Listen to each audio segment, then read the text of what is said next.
तो आज हम relative velocity in to dimensions की बात करेंगे, जिसमें हम रिवर बोट प्रॉब्लम की बात करेंगे। तो रिवर बोट प्रॉब्लम को हम स्टार्ट करते हैं एक रिवर बोट सिमुलेटर से। रिवर बोट प्रॉब्लम को समझने की कोशिश करते हैं, उसके बाद क्वेश्चंस करेंगे, तब हमें समझ में आ जाएगा। ठीक है, तो सिंपल सी बात है, आप पहले चैनल को सब्सक्राइब, वीडियो को लाइक और कमेंट कर दीजिए। ठीक है, जिससे हमें ग्रेट मोटिवेशन मिलती रहे। तो हम शुरू करते हैं। अब अगर आप रिवर बोट प्रॉब्लम की बात कर रहे हैं, तो अगर मैं ये कह रहा हूं कि रिवर जो है अब उसे हम स्टिल कर देते हैं, मतलब रिवर को कोई वेलोसिटी नहीं देते, रिवर अभी फ्लो नहीं कर रही, मतलब रिवर तो फ्लो करती रहेगी। देखो, कभी रिवर फ्लो करना बंद नहीं कर सकती, चाहे वो किसी मीटर पर सेकंड से कर रही हो। तो मैं कहता हूँ रिवर अभी थोड़ा थोड़ा फ्लो कर रही है 1 मीटर पर सेकंड से। उस वक्त में मैंने बोट को सीधे रखा है, बोट दूसरे किनारे पर है, बोट को दूसरे किनारे पर पहुंचना है। अब मैं बोट को वहां से रिलीज कर देता हूं, तो देखिए बोट कैसे एकदम सीधे पहुंच जाती है। ठीक है, इसी तरीके से अगर मैं रिवर इसी तरीके से मैं बोट को किसी भी डायरेक्शन में लेके जाऊं, इसी तरीके से अगर मैं उसे नॉर्थ में लेके चला जाता हूं, मान लीजिए देखिए नॉर्थ में कर दिया उसकी डायरेक्शन, नॉर्थ में लेके चला जाता हूं, तो वो नॉर्थ में निकल जाएगी। उसको थोड़ा सा ही अपोज करेगी रिवर, लेकिन उतना अपोज नहीं करेगी कि वो रुक जाए। वो जिस तरफ जाना चाहती है उस तरफ जाती रहेगी। ठीक है, जिस भी डायरेक्शन में लेके जाना चाहूं उस डायरेक्शन में बोट चली जाएगी। लेकिन अगर यही मैं रिवर की स्पीड बढ़ा दूं, अब मान लीजिए कहीं कहीं पानी का बहाव बहुत ज्यादा है। अब अगर पानी का बहाव बहुत ज्यादा है और रिवर को और बोट को दूसरी पोजीशन पर जाना है, तो कुछ इस तरीके से अगर मैं रिवर की वेलोसिटी बढ़ा देता हूं, मान लीजिए मैं रिवर की वेलोसिटी को कर देता हूं 5 मीटर पर सेकंड। ठीक है, रिवर की वेलोसिटी को अगर मैं 5 मीटर पर सेकंड कर देता हूं और बोट को अब एक दूसरी डायरेक्शन पे खड़ी है, अब उसे दूसरे डायरेक्शन पे जाना है, तो कैसे होगा? आप देखते हैं, इसका सिमुलेशन देखते हैं। रिवर को बोट को जहां जाना चाहिए था, रिवर के एक डायरेक्शन से दूसरे डायरेक्शन पर, बोट वहां ना जाकर कहीं और चली जाती है। मतलब कि ये मान लीजिए कि बोट जा रही थी, बोट जाने की कोशिश कर रही थी सीधे, रिवर का फ्लो उस साइड से आया और बोट को उसने मोशन में चेंज कर दिया, और वो बोट कहां चली गई? कहीं और चली गई। अब मान लीजिए अगर यही कोई स्विमर होता, या मान लीजिए कोई आदमी होता जो स्विम कर रहा होता, उसको तो पता ही होता कि मेरे को कहां जाना है और मैं कहां जा रहा हूं। ठीक है, तो अपनी पोजीशन चेंज कर लेता। यहाँ पर बोट भी कर सकती थी, लेकिन हम यहाँ पर मैथमेटिकल कैलकुलेशन है, तो उसमें हम ये नहीं मानते हैं कि बोट अपनी पोजीशन चेंज कर रही है। हम मानते हैं कि जो चल रहा है वो चल रहा है। ठीक है, उधर से रिवर का फ्लो आता है, बोट सीधे जाने की कोशिश करती है, और बोट फ्लो में इधर मुड़ जाती है, तो बोट दूसरी डायरेक्शन चली जाती है। मतलब बोट का एम पोजीशन कोई और था और चली कहीं और गई। जहां उसका एम पोजीशन था और वो जहां तक गई है, दोनों के ही डिस्टेंस को हम ड्रिफ्ट कहते हैं बेसिकली। ठीक है, तो ये होता है रिवर बोट एक सिमुलेशन, रिवर बोट एक प्रॉब्लम।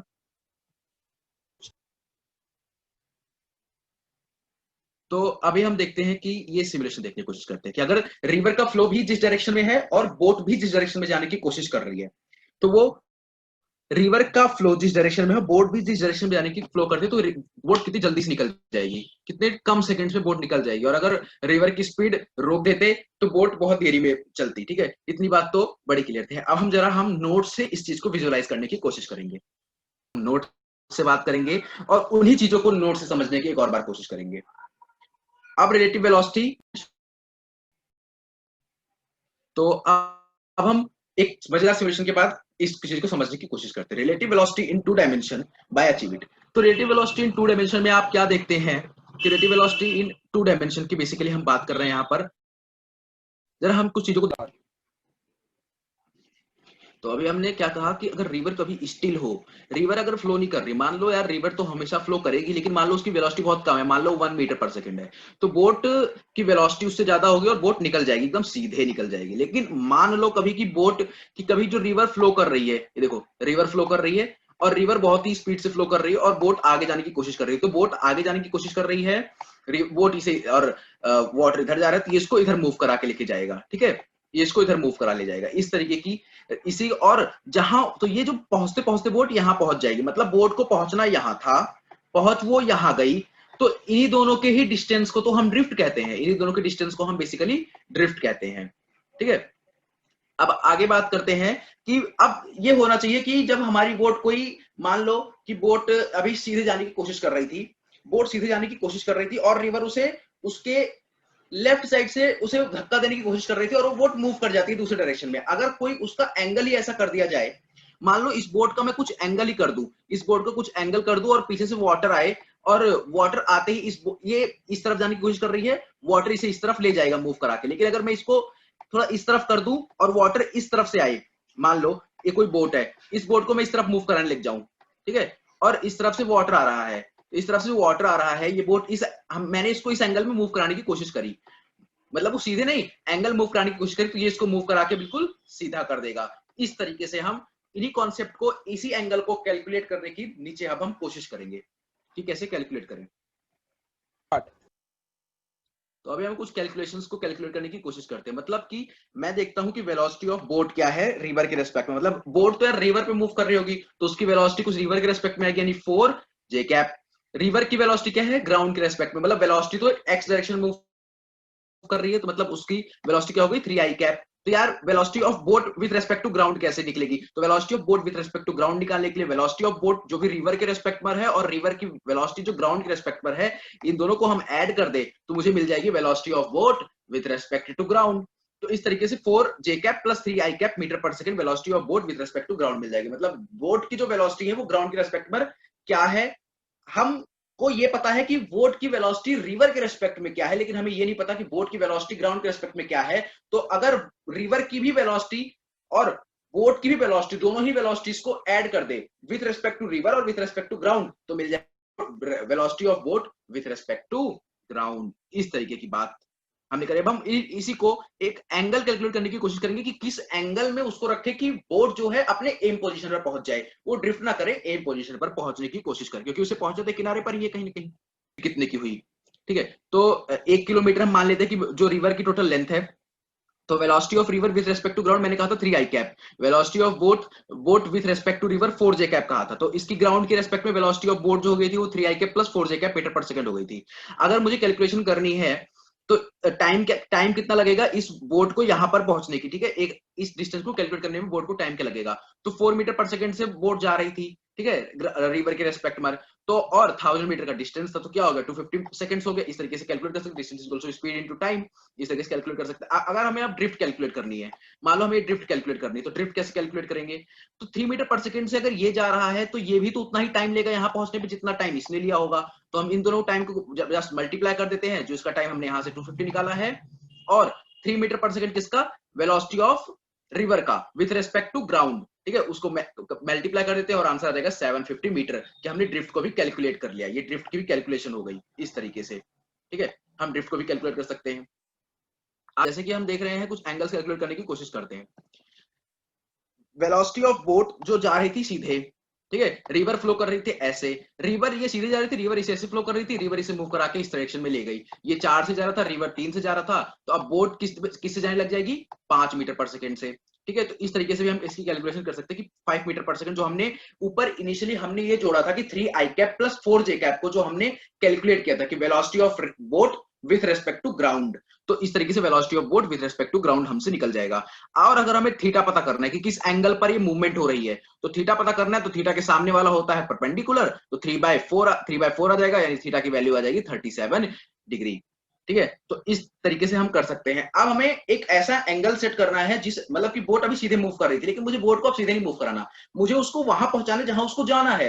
ये नहीं कि उसे बनारस जाना है तो मैं उसे दिल्ली पहुंचा दूंगा, मेरे को बनारस जाना है तो मैं ऐसा कोई एंगल चूज करूं कि मैं सीधे बनारस ही पहुंचूं, दिल्ली ना पहुंच जाऊं डिस्प्लेस करके। ठीक है, तो मैं कैसा एंगल शिफ्ट करूंगा, मुझे बनारस पहुंचना चाहिए, उस एंगल को कैलकुलेट करने की कोशिश करते हैं।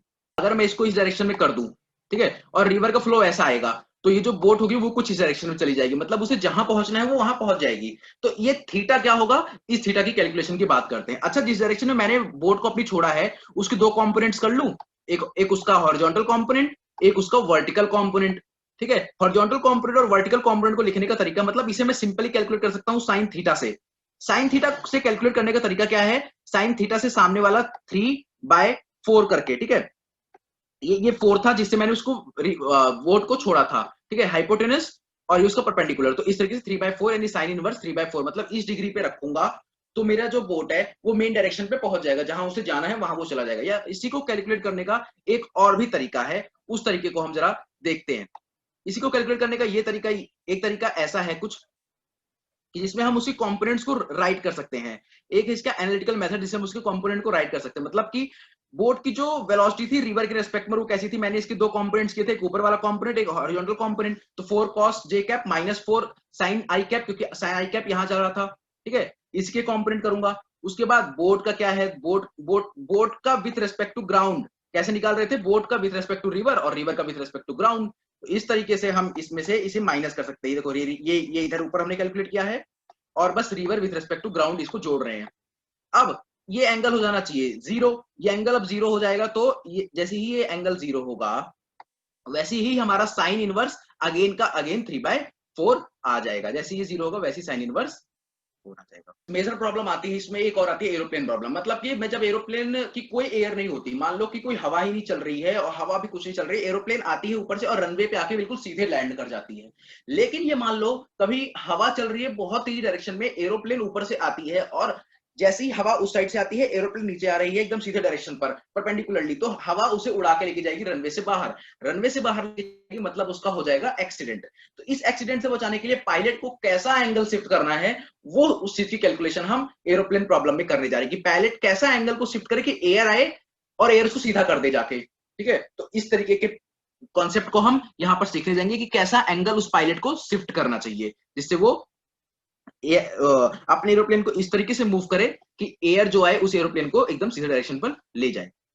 जो भी 100 मीटर पर सेकंड से ऊपर जा रहा है और कोई एयर आ रही है 10 मीटर पर सेकंड से, मान लेते हैं हवा चल रही है 10 मीटर पर सेकंड से, तो velocity of plane with respect to wind उसकी वेलोसिटी और velocity of wind with respect to ground, मतलब क्या, velocity of plane with respect to ground मिल जाएगी। मतलब कि जिस वेलोसिटी से एरोप्लेन आई, किसके रेस्पेक्ट में आई होगी, वो एयर के रेस्पेक्ट में आई होगी, हवा चल रही होगी, ग्राउंड के रेस्पेक्ट में तो आई नहीं होगी, हवा के रेस्पेक्ट में आएगी। और velocity of wind with respect to ground वो चल रही होगी, तो दोनों को अगर हम ऐड कर दे तो velocity of aeroplane with respect to ground मिल जाएगा। और इसी कैलकुलेशन को हम एक मेथड से देखते हैं कि इसी कैलकुलेट करने का थीटा क्या है। मतलब कि देखो 100 से अब अगर ठीक है, तो अभी हम ऐसा कोई एंगल कैलकुलेट करने की कोशिश करेंगे जिसमें पायलट अपने एंगल को शिफ्ट कर ले और एंगल को शिफ्ट करते ही वो एरोप्लेन उधर से एरोप्लेन के एंगल को शिफ्ट करे, उधर से एयर आए और एयर उसको सीधा कर दे, तो उस एंगल को कैलकुलेट करने की कोशिश करते हैं। 100 से कोई एरोप्लेन चला रहा है पायलट आता हुआ और उसने अपना एंगल शिफ्ट कर लिया है। इसके दो कंपोनेंट्स कर लेते हैं, एक इसका हॉरिजॉन्टल कंपोनेंट, एक इसका वर्टिकल कंपोनेंट और एक इसका हॉरिजॉन्टल कंपोनेंट। ठीक है, यही एंगल हमें चाहिए होगा। अगर हम इसके हॉरिजॉन्टल और वर्टिकल कंपोनेंट को देखें तो हम साइन थीटा की वैल्यू निकाल सकते हैं। यहाँ पर सिंपल एक ट्रिग्नोमेट्रिक फॉर्मूला ही है कि साइन थीटा जो होता है वो परपेंडिकुलर अपॉन में हाइपोटेनस होता है। तो थीटा के सामने वाला परपेंडिकुलर होता है 10, हाइपोटेनस होता है 100, तो साइन इनवर्स 1/10 यानी थीटा की वैल्यू यानी वो साइन इनवर्स 1/10 रख दे तो वो ऐसे एंगल पर शिफ्ट कर दे जिसकी वजह से उसकी प्लेन जो हो जाए वो सीधे रनवे पर जाकर शिफ्ट करे। तो कंक्लूजन यही था कि उसको कैसा एंगल रखना चाहिए कि हवा भी आए और हवा उस प्लेन को एकदम सीधा कर दे। अब अगर इसी चीज को हम एक एनालिटिकल मेथड से कैलकुलेट करने की कोशिश करते हैं तो एनालिटिकल मेथड क्या कहता है, जरा उस कैलकुलेशन को भी हम देखते हैं। एनालिटिकल मेथड कुछ ऐसा कहता है कि जो भी वेलोसिटी ऑफ प्लेन है विथ रेस्पेक्ट टू विंड वो कैसी है, उसके हमने दो कंपोनेंट किए थे 100 cos j cap minus 100 sin i cap. ठीक है, इस तरीके की कैलकुलेशंस करी थी। अब उसी में अगर मैं विंड की वेलोसिटी को जोड़ दूं तो ग्राउंड के रेस्पेक्ट में प्लेन की वेलोसिटी मिल जाएगी। ऐसा हमने ऊपर देखा था ना कि velocity of wind with respect velocity of plane with respect to wind plus velocity of wind with respect to ground is equal to velocity of plane with respect to ground. ठीक है, तो ये दोनों ही को हम ऐड करते थे तो हमें velocity of wind velocity of plane with respect to ground मिल जाता था। ठीक है, अब हम इसी की कैलकुलेशन यहां पर करिए तो मतलब ये हो जाना चाहिए 0, ये 0 हो जाएगा। तो अगेन देखो साइन की वैल्यू वही आ जाती है, साइन की वैल्यू माइनस इनवर्स आ जाती है। या तो आप ऊपर वाले मेथड से करो या फिर तो आप एनालिटिकल मेथड से करो, क्योंकि इसको 0 होना पड़ेगा तभी ये वहां पे मूव कर जाएगी उस डायरेक्शन में, वरना ये मूव नहीं करेगी। ठीक है, अब ये था all about concept of relative velocity in 2D motion. तो 2D मोशन की रिलेटिव वेलोसिटी के यही कॉन्सेप्ट है। अब एक और कॉन्सेप्ट हमारे पास बचता है, वो है अम्ब्रेला मैन प्रॉब्लम। अम्ब्रेला और मैन की problem in the next lecture हम डिस्कस करेंगे। उससे पहले आप वीडियो को लाइक शेयर और सब्सक्राइब कर दीजिए, इससे हमें ग्रेट मोटिवेशन मिलती रहेगी, और वीडियो को शेयर कर दीजिए। ठीक है, सो थैंक यू।